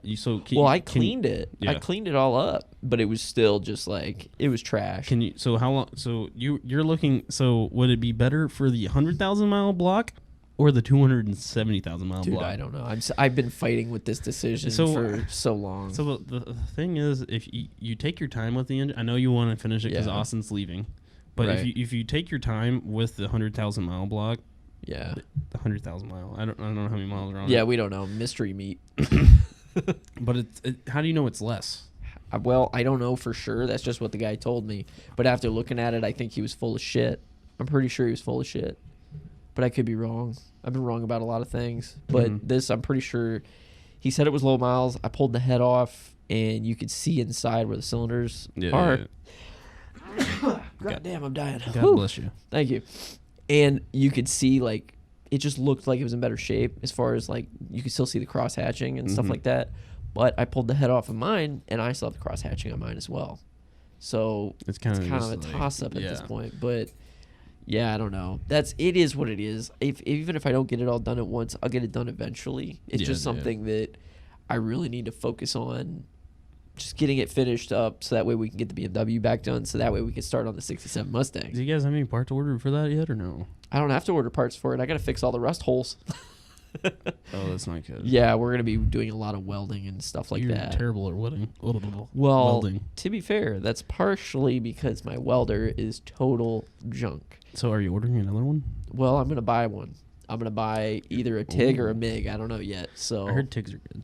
But I don't know jack shit about welding, so don't quote me. Okay, so the difference is basically, from my understanding, MIG is something inert gas or something or another. I can't remember what it stands for. Yeah. But it's basically the gas welder that you shoot and you hear the sound when you're doing it. That was a terrible rendition. But either way, and basically it's just the typical one you'd see at like any like muffler shop, stuff like that, right? Mm-hmm. So, but the TIG is the one where you see the guy with the stick and he's out there and he's like all like this and like, kind of thing. Yeah. I mean, I can't. I've never done it, so it sounds like a thing to learn. Well, it is. The thing that I've read and what most people say is that the TIG is better for like sheet metal. That's what you're going to be using on that too as well. Exactly. I'm assuming that's what you're going to use. I hope you're going to use sheet metal. Yeah. We're going to use steel, but it's the thing is because you can control the heat better. Mm-hmm. But people do it with MIGs all the time. Is it like soldering though? At that point, I don't know. I've never done it. Well, if you think about it, you soldered, correct? Yeah, I've soldered. Well, it's kind of like the same process. It looks. I haven't tried it, but it looks like the same process. Yeah. I don't know if it's gonna be easier or harder. Are you good at soldering? Probably not. When's the last time you saw? Oh, didn't you wire it? I'm okay. I can do it, but it doesn't have to look pretty because you're gonna cover it up anyway. Buff it out. So when it comes to this though, it's gonna be different. But the good thing is, this Mustang it's a long-term project. We got a lot of work to do on it. I mean, I think that I'll be able to get it done, but we have like a year before Austin leaves. Oh. So I got to finish the BMW so I can get the Mustang in there. Yeah. That's kind of where we're at. Mm-hmm.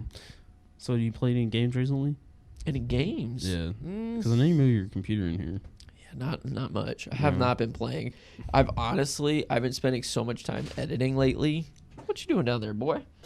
I've been spending so much time editing lately that I've not had time. Between that and working on the BMW, there's just no time. But I'm not complaining. I enjoy it. It's just, dude, these videos, sometimes it takes me a good solid like 12 hours for a regular, like just like a regular vlog. I remember when I was doing motovlogs, and it would take forever. Yeah. Because I want it to be perfect and everything.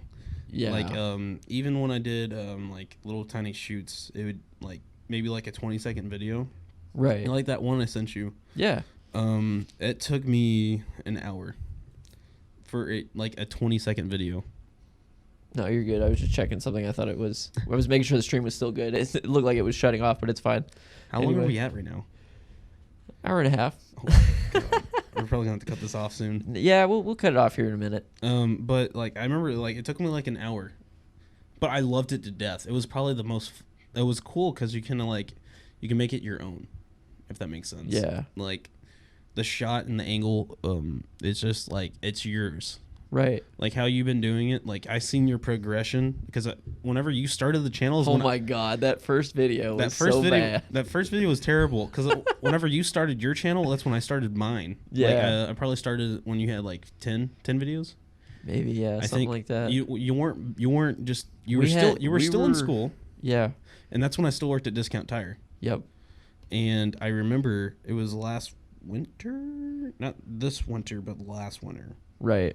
So whenever I had my bike, wow, holy shit, that's a while. Dude, time flies. I know. It's crazy though.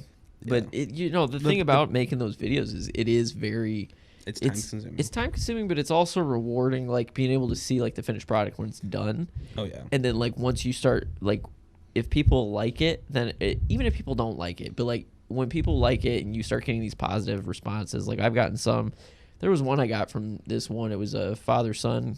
They were building this project together, and they were like, hey, thanks for this. It's been really helpful to get us through this. Oh, that's awesome. And, like, it was cool because it was, like, a bonding experience between, like, a father and a son thing. And I was like, wow, cool. So this is actually, like, you're helping helpful. Someone, yeah. Yeah, and so that was kind of the point where I was like, okay, now I got a reason to keep doing this because at least, even if it helps just one person, it means it's worth it, you know? I know exactly what you mean. That's why I like that stuff, but it is a lot of work. It is. It's so time consuming. And I know how you feel. 100%. It's very time consuming. I mean, my videos weren't that good, but they were decent. They were good. Yeah, I remember that one that you did where you almost got smashed when you were riding your bike. It was 2 times. Yeah, it was the the one in the parking lot.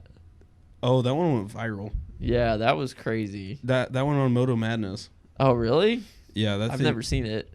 What's Moto Madness? It's like close calls, shit like that. Oh, okay. Yeah. Yeah, and that was their channel is really big, and there's like, hey, you want to put your video on there? I was like, sure. Yeah, I mean, nice. It's more views, I guess. Yeah. And then everyone hated how I acted on it. I was like, on the channel. No, yeah, I was like, okay, how else would you want? So the horn doesn't work. Right. So obviously, the only other way is either A, get hit, or B, you can rev at them. And so I revved at him. Right. And I was just like, I got so much hate. Like, I don't want to die. Yeah. So, kind of doing my own thing. And the dude followed me to my job. Oh, wow. Yeah, he was like, I'll beat your ass. I was like, okay there, dude. Okay there, Jim Bob. Can I go to work now? Yeah, I kind of got to make some green. Yeah, no. I was just like, I was surprised. I was surprised it was recording that day too, because I was literally, I rode to work, and then I think at like 8 a.m, and then I got off work around like 3. Yeah. Went home, showered, changed. I think it was like 6:30, 7. Damn. I came back, and then that happened. I was like, I always recorded just in case something, like if I get hit or anything. Yeah, just in case legally. Yeah. That's crazy though. You ever thought about getting back into moto vlogging? Yeah, like I want another bike so bad. I wish I just took it off my insurance and just left it there and put it in the storage unit. Yeah. I'm gonna do that next time. Yeah, I mean you'll be able to do it. What kind of bike would you get if you get back into it? Well, I want to make one, so I want to do like a. Oh, you want to build one? Well, I'll build take it modify how it looks, kind of thing. Oh, nice. So like a Sportster look, but like a hot rod Sportster, or how it Talking like cafe racer? like not like a cafe, like a lowered Sportster, but like without the saddlebags, and then make it. Okay. I don't know how to explain a street it. fighter. A street, not yeah, kind of, yeah, but like American street, yeah. Gotcha. Yeah, where like the seats like this, the leather seat, and how it's like backed up to the back tire. Yeah. Kind of like that. Okay, that makes sense. Yeah, just a cruiser kind of thing. Yeah. Nothing like, because I did like my sports bike. I loved it a lot. But that's the next bike I'm definitely getting. Damn. Yeah. That would be sick. I would love to get another bike, but it's been so long. I could say the same. It's just... But not as long as you. Yeah, I mean, it's been years. Well, you're the smart ass that went and got a leader bike as his first bike. Mama didn't raise no bitch. I remember. No, honestly though, the thing with that was I got the leader bike because I had just gotten back from deployment and I felt like Superman, and I just didn't care. I survived this. I could survive. I just everything. didn't care at that point. I was like, if I die, I die. Whatever, fuck it. Like, and I was so just like, I always wanted a motorcycle, but growing up, my parents were like, you ain't riding that under my house. I was like, all right. And then eventually I got in. They said to Dawson, he was like, hey guys, guess what I got? Yeah, he ended up getting one anyway eventually. But I remember, like, I had always wanted a motorcycle, but I was never allowed. And then eventually I did. Mm-hmm. But it was just like, by that point I had had one too many hits to the head, and my balance was not what it should be. Yeah. And I had a few too many close calls going around corners, especially the one time I was going down and I was taking a corner, and I started getting vertigo real bad. Mm-hmm. And I almost dumped it right there just because I couldn't tell, like, up and down. It was not fun. And when that happened, I was like, all right, well, I think it's time I put this up because I like having legs. I need to be able to squat, so I need to. That's when you started working out a lot too, isn't it? Well, I actually started working out 2008. Was when I started weightlifting. Isn't that? Yeah. But I didn't really know what I was doing. It was literally like I would go into the gym and I would go up to the biggest guy in the gym and I'd be like, all right, what's the secret? And they'd be like, get the fuck out of my face. Who are you? And I'd be like, and then I'd go to the next guy. And when you were in the military, you were super I scrawny. was skinny. I remember pictures. I was really skinny. You were fat in high school. You lost a fuck ton of weight. Yep, I'm still kind of fat, but it's okay. Whatever. I'm pretty sure that's possible. But yeah, I mean, kind of, but it's still fat too. Wow. Okay. Stuck up much? Stuck up. Cocky? Cocky? Cocky. Confident. That's definitely cocky. Okay, maybe. I don't know. I'm not like that. Remember that asshole at the cocky level? Yeah. You're the cocky. Yeah. Well, okay, but to be fair, I started out from the bottom of the bottom. Like I was Austin not in did shape. too. Austin did too. Yeah, he did. He recovered so much. I'm proud of him. But I remember like my journey into fitness was pretty simple, and it was like I started out and I was like, okay, you're really big, so you obviously know something, right? So I'd be like, hey, steroids. So what do you do? Like, how did you get that big? He's like, I lift heavy weights. He was like, okay, all right. He's like, you lift heavy and you eat a shitload, like you eat everything. And I was like, that's all I gotta hear. So I started weightlifting. I didn't know anything. All I saw was guys doing bench. I'd get on the bench and I'd bench. Dude, when I started, I couldn't even get the bar and a 10 up. Like, I couldn't do it. I just physically couldn't do it. I've been there when I first started working out with you guys. Like, remember when I lived in Georgia? Yeah. And I came back for like 2 months to like visit. Yeah. And we went to the gym every day. I remember that. And I was struggling at Lifetime. It was Lifetime too.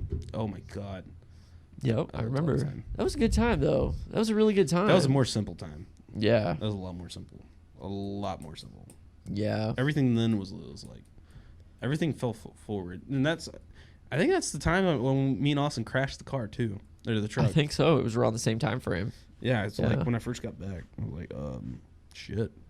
Wow, that is crazy. Yeah, that's crazy to think how long ago that was. Like, that seems like it was just the other day, but that was like 6 years ago. Can you believe that? It was almost 6 years ago. Holy fuck. Yeah, I can believe it now.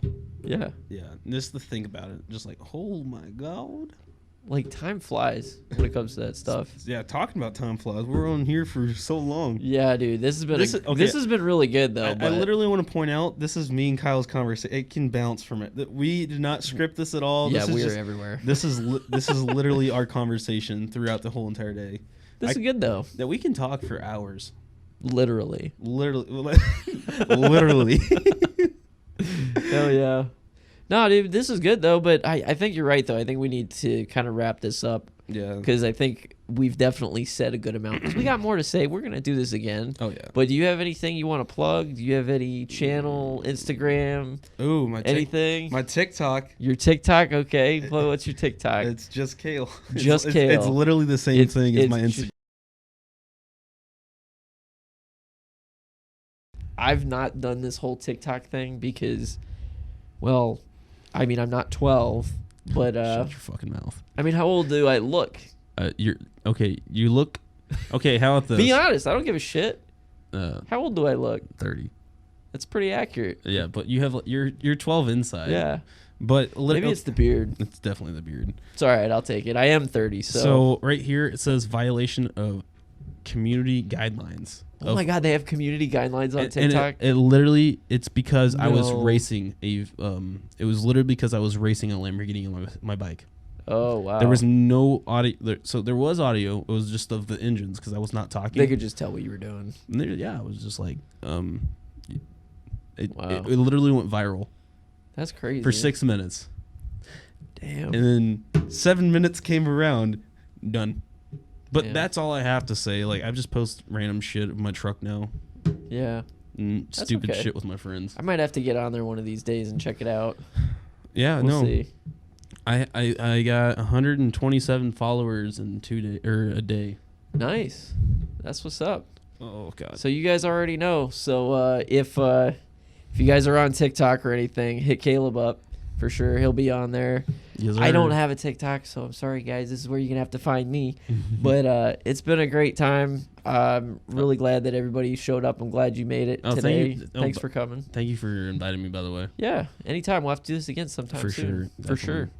But thanks again, guys. Thank you, Kaleb. Thank you. And we'll be sure to see y'all in the next one. Have a good one.